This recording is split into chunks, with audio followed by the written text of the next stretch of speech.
समझा कि मैया के यहाँ जीवने का नौता है।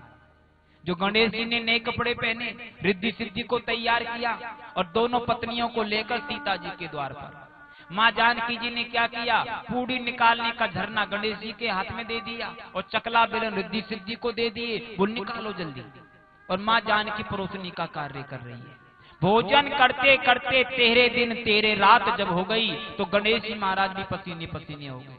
गणेश जी ने रिद्धि सिद्धि से कहा, बोले किसको रुकबे में फायदो ना है, चलो। गणेश जी जाने लगे तो सीता जी ने कहा, गणेश जी भोजन करके जाना। गणेश जी ने कहा, मैया पहले या बुड्ढे को तो पेट भर ले, या को भरेगो तब हमारो नंबर आएगो, हम तो फिर और कभी देख लेंगे। और गणेश जी महाराज प्रस्थान कर गए।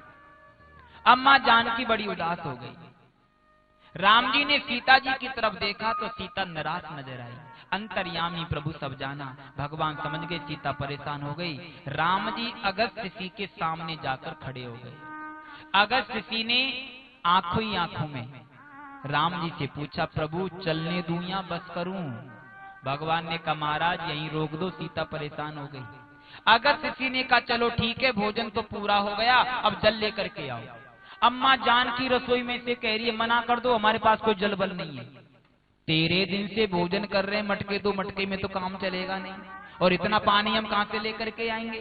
तब भगवान राम ने अगस्त्य ऋषि को आशीर्वाद दिया, हे ऋषि, त्रेता में मैंने आपको भोजन कराया है, आने वाले द्वापर युग में मेरा कृष्ण अवतार होगा, गिरिराज जी को मैं धारण करूंगा, इंद्र का कोप होगा, और 7 दिन 7 रात में जितना पानी बरसेगा सारे पानी को मैं आपके लिए पिलाऊंगा। तो ब्रज में धूल उड़ने का यही कारण था, जितना पानी बरसा था सारे पानी का पान अगस्त्य ऋषि ने किया था। और अगस्त्य ऋषि कोई छोटे मोटे संत नहीं है, 3 चड़ू में रखकर पूरे समुद्र का पान कर गए थे, इतने महान ऋषि हैं। राजा परीक्षित ने कहा, गुरुदेव एक बात और बताओ, भगवान ने गिरिराज जी को धारण क्यों किया, और ये गिरिराज किसके पुत्र हैं? सुखदेव जी महाराज कहते, राजन, गिरिराज जो है द्रोणागिर पर्वत का पुत्र है। एक बार पुलत्स्य ऋषि द्रोणागिर के पास आए, महाराज मुझे आपका बेटा गिरिराज चाहिए। द्रोणागिर ने कहा, ले जाओ, पर जाएगा कि नहीं जाएगा ये गिरिराज जी से पूछना पड़ेगा। तो पुलत्स्य ऋषि ने गिरिराज जी से कहा, हमारे साथ चलोगे? गिरिराज जी ने कहा, चलूंगा, पर एक शर्त है। क्या? जिस जगह पर तुम मुझे एक बार रख दोगे वहां से मैं दोबारा नहीं जाऊंगा। बोल ठीक है। पुलत्स्य ऋषि ने गिरिराज जी को धारण किया और लेकर के चले। अभी वर्तमान में जिस जगह पर गिरिराज जी हैं, यहां आकर के पुलत्स्य ऋषि को लघु शंका आ गई। गिरिराज जी को नीचे रखा, लघु शंका के लिए चले गए। लघु शंका से निवृत्त होकर आए, गिरिराज जी को उठाने लगे तो गिरिराज जी ने कहा, क्षमा चाहता हूं महाराज, मैंने आपको पहले ही कहा था एक बार जहां रख दोगे वहां से दोबारा नहीं जाऊंगा। और गिरिराज जी ने जाने से मना किया तो पुलत्स्य ऋषि क्रोध में लाल हो गए। अरे गिरिराज, तुझे इतना अभिमान, तू जाने से मना करता है, जा मैं तेरे को श्राप देता हूं, आज से प्रतिदिन 1 तिल के बराबर पृथ्वी के अंदर समाता चला जाएगा। और ध्यान देना, श्राप के कारण गिरिराज महाराज बिल्कुल छोटे से रह गए, 1 तिल के बराबर रोज भूमि के भीतर चले जा रहे हैं। और संतों ने यहाँ तक कहा है, जिस दिन गिरिराज महाराज पूर्ण रूप से धरती में समाहित हो जाएंगे और गौ माता पृथ्वी पर कहीं नजर नहीं आएंगी, उस दिन घोर कलयुग का आभास हो जाएगा। दूसरा कारण एक और, भगवान राम ने जब श्वेत बंधु का निर्माण किया तो हनुमान जी से कहा, हनुमान जाओ कहीं से पत्थर लेकर के आओ पुल के लिए। हनुमान जी महाराज गए और इन्हीं गिरिराज पर्वत को उठाकर श्वेत बंधु पर चले गए। श्वेत बंधु पे जाकर के पहुंचे तो पुल का निर्माण पूर्ण हो गया था। भगवान ने कहा, हनुमान अब पत्थरों की जरूरत नहीं है, इस पर्वत को जहां से लाए हो वहीं वापस रखी आओ।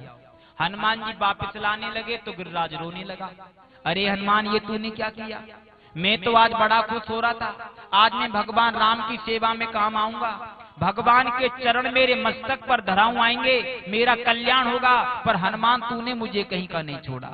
हनुमान आज मैं तुझे श्राप देता हूँ। गिरिराज हनुमान जी को श्राप देने लगा तो हनुमान जी ने कहा, ठहर जाओ महाराज। वापस भगवान के पास गए, प्रभु गिरिराज नाराज हो रहा है और मुझे श्राप दे रहा है। तब राम जी ने गिरिराज जी को आशीर्वाद दिया, गिरिराज, तेरी ये इच्छा थी, तू मेरी सेवा में काम आता, मेरे चरण तेरे मस्तक पर धराऊं आते, तेरा कल्याण होता। पर गिरिराज चरणों की बात छोड़, आने वाले द्वापर युग में मैं तुझे कनिष्ठ का अंगुली पर धारण करूंगा और सारे ब्रजवासियों से मैं तेरी पूजा करवा दूंगा। इसलिए भगवान ने गिरिराज जी को धारण किया। राजा परीक्षित ने कहा, गुरुदेव सारी बातें समझ में आ गई, मन में एक संशय और है कि गिरिराज जी को 56 भोग क्यों लगाते हैं? भोग अगर मान लो 108 लगा दे तो क्या बुराई है, और 50 लगा दे तो क्या कम है? आखिर 56 का विधान क्या है? सुखदेव जी महाराज कहते हैं, राजन 24 घंटे में 8 पहर होते हैं। कितने? 8, और 8 7 56। ये ही जिंदगी के 7 दिन हैं। इन 7 दिन में ही जीव को जन्म लेना है, 7 दिन में ही मरना है। इसलिए मेरे प्रभु ने गिरिराज जी को 56 भोग लगाया। और 7 का विधान कोई छोटा मोटा नहीं था। सबसे पहली बात, भगवान ने गिरिराज जी को धारण किया, उस वक्त भगवान की उम्र 7 वर्ष की। गिरिराज जी की परिक्रमा 7 कोस की। मथुरा से गिरिराज जी 7 कोस, वृंदावन से गिरिराज जी 7 कोस, नंदगांव से गिरिराज जी 7 कोस, गोकुल से गिरिराज जी 7 कोस, बरसाने से गिरिराज जी 7 कोस। इसलिए भगवान ने गिरिराज जी को 56 भोग लगाया। बोली गिरिराज महाराज की जय। सुखदेव जी महाराज कहते, राजन आगे चलकर भगवान ने यज्ञ पत्नियों पर कृपा कर। कृष्ण और बलराम जी गाय चराते चराते थोड़ी दूर निकल गए। आज भगवान को बड़ी जोरों से भूख लगी। भगवान ने ग्वाल वालों से कहा, ग्वाल वालों तुम जाओ, पास के गांव में ब्राह्मण यज्ञ कर रहे हैं, वहां से भोजन मांग करके लाओ। ग्वाल वाल गए। बड़े बड़े विद्वान ब्राह्मण यज्ञ कर रहे थे।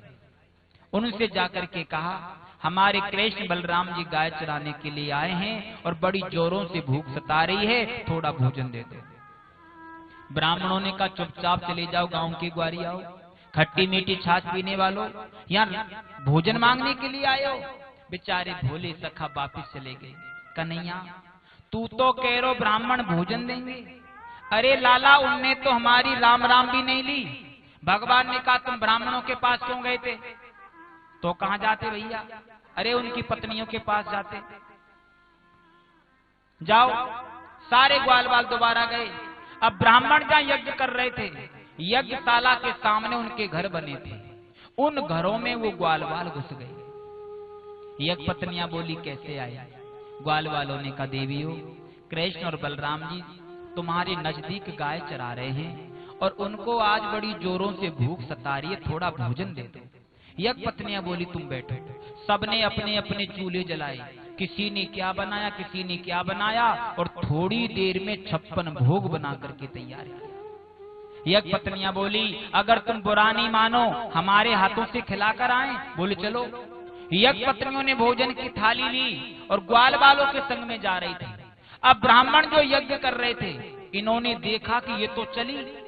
अब मंत्रों का उच्चारण चल रहा था, बीच में बोल तो सकते नहीं, पर इशारे से पूछा, कहां जा रही हो? यज्ञ पत्नियों ने कहा, हम जहां भी जा रही हैं बिल्कुल सही जगह जा रही हैं। पतियों की नहीं सुनी और चली गई।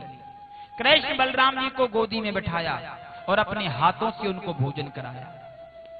भोजन जब करा रही थी तो यज्ञ पत्नियों के हृदय में ऐसा भाव आया, अब हम घर पर वापस नहीं जाएंगे, कृष्ण बलराम के साथ में रहेंगे। भगवान ने कहा, देवियों तुमने भोजन करा दिया, अब तुम अपने अपने घर के लिए लौट जाओ। यज्ञ पत्नियां बोली, श्याम सुंदर अब हम घर पर जाएंगे तो हमारे पति हमें स्वीकार नहीं करेंगे, क्योंकि हम उनकी मर्जी से नहीं आई हैं, हम हमारी मर्जी से आई हैं। भगवान ने कहा, तुम कैसी बातें कर रही हो? तुमने मुझे भोजन कराया है, एक ब्रह्म को भोजन कराया है। अरे तुम जाओ तो सही, अब तक तुम्हारे पतियों ने तुमसे इतना प्रेम नहीं किया होगा जितना प्रेम तुमसे आज करेंगे, लौट जाओ। गई यज्ञ पत्नियां। अब ब्राह्मणों ने देखा कि ये भोजन खिला करके आ रही है। सारे ब्राह्मण यज्ञ को छोड़ करके गए और अपने अपनी पत्नियों का इतना सम्मान किया महाराज, जो यज्ञ पत्नियां भी चकित रह गए। स्वामी आप हमारा इतना सम्मान कर रहे हैं, आखिर क्यों?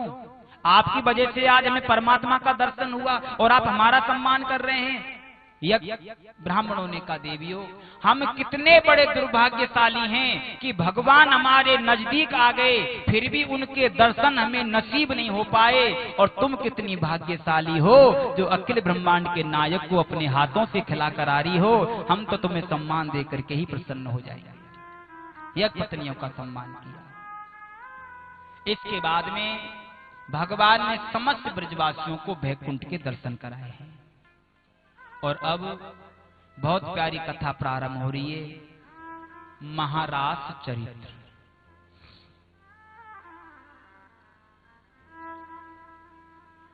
गोपी का मतलब क्या है? गौ का अर्थ है इंद्रियां और पी का अर्थ है पीना। जो प्रत्येक इंद्री से भगवान के रस का पान करती हैं उसे गोपी कहते हैं। नेत्र केवल भगवान को ही देखना पसंद करे,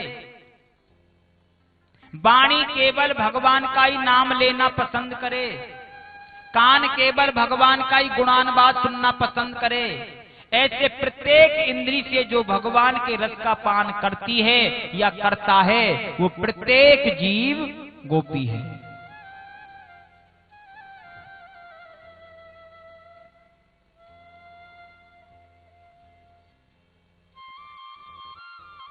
जिन जिन गोपियों के साथ में भगवान ने महाराज किया, ये गोपियां थी कौन? क्या आप लोगों की तरह साधारण नारियां थी?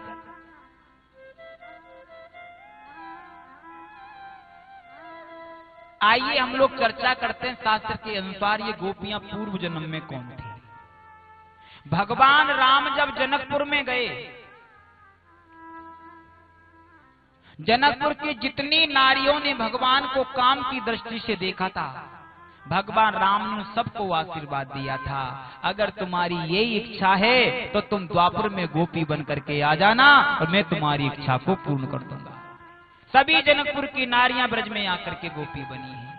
दूसरा, भगवान राम जब 14 वर्ष के लिए वन में गए, जितने दाढ़ी वाले संतों ने राम जी को देखा, उन संतों के हृदय में ऐसा भाव आया, अगर हम स्त्री होते और ये राम हमें पति रूप में मिलते, हम इनकी जी भर के सेवा करते।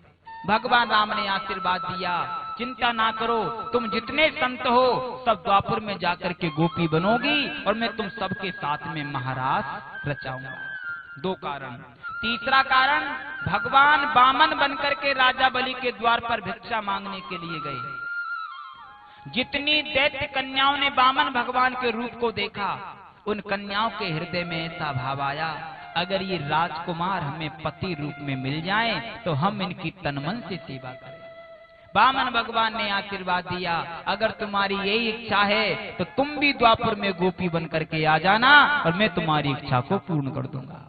सभी दैत्य कन्या ब्रज में आकर के गोपी बनी। चौथा कारण, हमारे 4 वेद हैं, ऋग्वेद, यजुर्वेद, सामवेद और अथर्ववेद। 4 वेदों में 3 कांड हैं, ज्ञान कांड, उपासना कांड और कर्म कांड।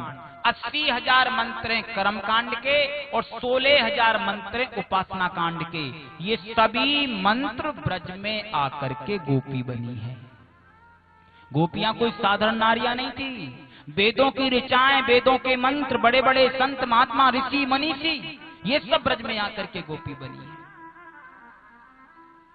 तो आज भगवान ने शरद पूर्णिमा की रात्रि के 12 बजे चंद्रमा प्रकाश दे रहा है, शीतल मंद सुगंध हवा चल रही है और यमुना जी कलकल करके बह रही है।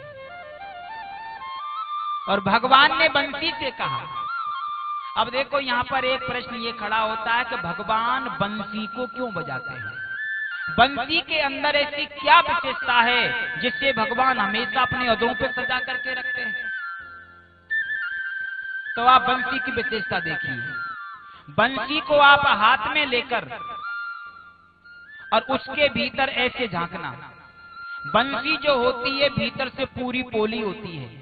तो भगवान बंसी के माध्यम से जीव को ये संदेश देना चाहते हैं, जो जीव बंसी की तरह अपने भीतर से काम, क्रोध, लोभ, मोह, अहंकार सारे विकारों को बाहर कर देता है, उस जीव को मैं मेरे अधरों पे सजा करके रखता हूँ।